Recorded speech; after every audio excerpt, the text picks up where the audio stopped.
Presentation on heart disease projection using machine learning. So first of all, we have to know that how the heart disease can be predicted using machine learning. So without further ado, I want to start my presentation. So first we have to identify what the problem is. As we know that machine learning is used across many spheres around the world. Like in many field, in every field, machine learning is used.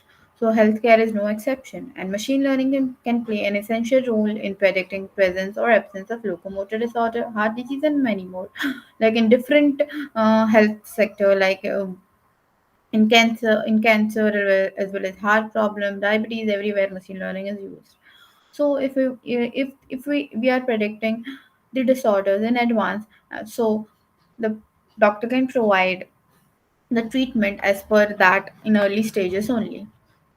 And what does the number says? Like the researchers says that 40% of people ignore the general disease, which leads to the harmful disease later.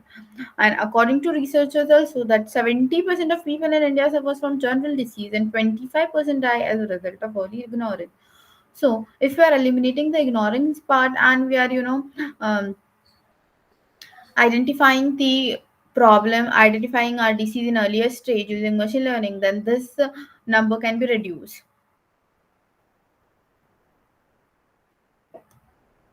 And we can say,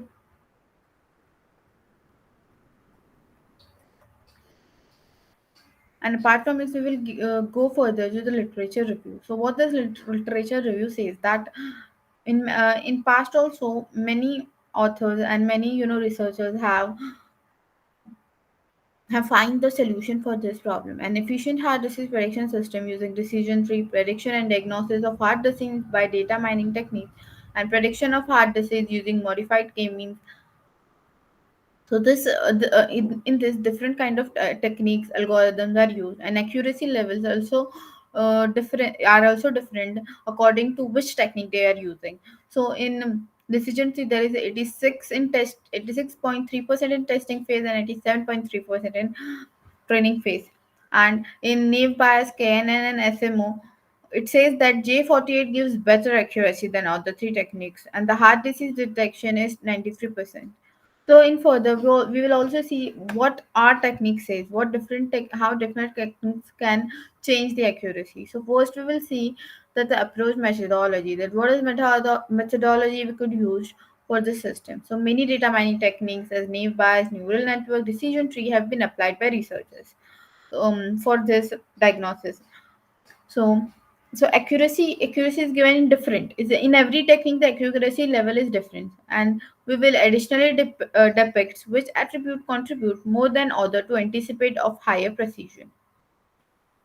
So we will see that which attributes we have to use in data set so that we could get at the higher accuracy. So these are different attributes we can add in our data set. First is age. Age is very important of the patient, that it is teenage, like the age is in up till 20 or 30, or it is in mid age like 50, or they are old like 60, 70. Then what is sex, like it is male or female. Then chest pain, there are different types of chest pain we can add in it. Then rest blood pressure, then serum cholesterol, fasting blood sugar, then rest electrocardiograph, max heart rate, slope, st depression, number of vessels, thalassemia, num, which is class attribute. This kind of attribute we have to add in our data set so that we could get the accuracy level high. Now we will see data preprocessing. So why data preprocessing is used? So whatever data we are giving, that data must have some numbers missing, or there will be some unwanted data, that is noisy data. So this can be reduced in preprocessing. So this flow diagram shows that how the flow will be of our system. So first we will have to import the patient document, or we have to add .csv file which contain all the attribute, all means data set. Then we have to, if data is missing, then using pre-processing method we will do that missing data fill of the missing data is done using pre-processing method. If there is no data missing, no noise, then directly we will go to analyze the data set. So analyzation is done using train data and test data. So after training and testing, there are the proposed model is made. So what is proposed model? In proposed model, we have to put the machine learning algorithm, right? So machine learning there are different kinds of machine learning, like naive bias, KNN, random forest. We will see it later on. This machine learning algorithms are put in the proposed model, and after that we can check what the actual accuracy score is after doing like like data pre-processing here, then training testing data, then adding machine learning algorithm, then we will get the accuracy score. So now we'll see the algorithm which will be used for our proposed system. There are different algorithms. Now we will see which algorithms will be beneficial for our system. First one is naive bias. Then what are advantages of using naive bias and why we have to use naive bias? So naive bias method are the class of supervised learning algorithm based on bias theorem. Given the class variables, a naive bias classifier assumes that the existence or absence of the one aspect of class is unrelated to the existence of any other feature. It's naive in the sense that it makes assumptions that may or may not be right. Obviously, assumption can be right or may not be right. So can be done in training phase. It assumes the tech feature being classified independent on other feature. It means one feature depending on like high blood sugar will all depend on cholesterol level. So this feature is being checked in naive bias. By averaging, you can establish the natural equilibrium between high variation and high bias between two extremities. This approach can be implemented using R and programming R and Python using robust library. So there are different libraries in this language R and Python which can be used to achieve naive bias. Now, second one is KNN classifier. So, KNN is a simple classification model which acts as non-parametric algorithm which does not make any pre-assumption. There is no kind of pre-assumption is done. So, as we know, there is no pre-assumption. Then most of the data will be passed in training phase. So, KNN consider 90% of data, pass 90% of data in the training phase. So, after that, like whole the data is being passed in training phase, then it becomes really hectic and expensive for developer, for a researcher to go further. So k-nearest neighbor is a classification method that use an imaginary border to classify data. When fresh data points are received, the algorithm will attempt to anticipate them and closely as possible to the boundary line. So, and it is imported from scikit scikit-learn package. So this package is used to import the knn classifier. Now, the decision tree. Decision tree are similar to tree structures which are mainly used for decision making machine learning. For classification and regression, decision trees are non parametric supervised learning process. The aim is to learn basic decision rule from data feature to build a model that predicts the value of target variable in decision tree. Each internal node represents an attribute query which branch a test result and each a label class. Now, next one is random forest classifier. This one is also very beneficial algorithms which can be used in this for our system. So, algorithm that uses several decision tree to classify data. This algorithm uses different. There is group of decision trees because it is forest. So, decision trees, the group of decision tree will make the random forest classifier.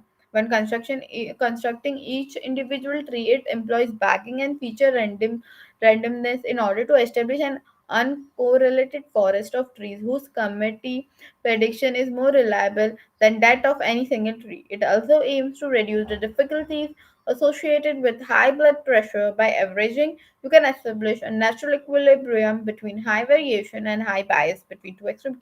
This method also, the two features, the two attribute, it check the dependencies between two attributes, like same in naive bias. So this naive bias and random forest classifier is really important algorithm that can be used in this system. Now the next one is logistic regression classifier. Logistic regression classifier, basically I can say that it is used for, there is small amount of attribute, there are 3 to 4 attribute at a time. You can go with logistic regression classifier. So we'll see what kind of technique it is. Logistic regression is supervised classification technique. It is used to forecast a categorical dependent variable using variety of dependent variables. The output of categorical dependent variable is predicted using logistic regression. As a result, outcome must be discrete or categorical attribute. This is very important. It should be discrete or categorical attribute. It is easier to put into practical, interpret, and train with. Logistic regression should not be employed if the number of observation is less than the number of, obviously the observation are less as compared to the feature, then we should not use logistic regression. Otherwise, the outfitting may occur, overfitting may occur. You know. So as we know that we have seen different kind of algorithms which can be used in this system. I think this four we have this four gives accuracy good as compared to logistic regression, and from this four naive bias and random forest give more more accuracy rate is high of this of these two techniques as compared to KNN and decision tree. Because this because random forest uses the combination of decision tree, and naive bias itself is one of the great algorithm which can be used to give more accuracy. If we are adding some more good features and we are in data set and properly using it, then the accuracy level may increase. So this is concluded from what algorithm which we are using. This whole table is concluded by this only, that now by this we could get that which algorithm fits best for our system. Like there is two main aspect, that which algorithm you first is how you are defining your data set, how attributes you are giving, which pre-processing you are using, and finally it also depends on algorithm, the actual algorithm we are using for testing and training data. So yeah, this depends on it. So at last we will conclude that uh, obviously this will the heart disease is one of the leading cause of death worldwide, and early prediction of heart disease is very very important. So, and some heart disease classification system is reviewed in this. So, from analysis, it is concluded that data mining plays an important major role in heart disease classification. KNN and naive bias with the offline training is good for disease prediction in early stages, and good performance of the system can be obtained by pre-processed and normalized data set. The classification accuracy can be improved by reduction in features. So yeah, this is what we have concluded, that how which algorithm we are getting, in which algorithm we are getting more accuracy, how the data set can be made, which features we have to add in data set, which attribute we have to add in data set. So if there are less missing data in the data set, then more accuracy will be there. And it also depends on which algorithm the specific person is choosing to train and test the data. So this was all about predicting the heart disease using machine learning. Thank you from my side. Have a great day. Bye.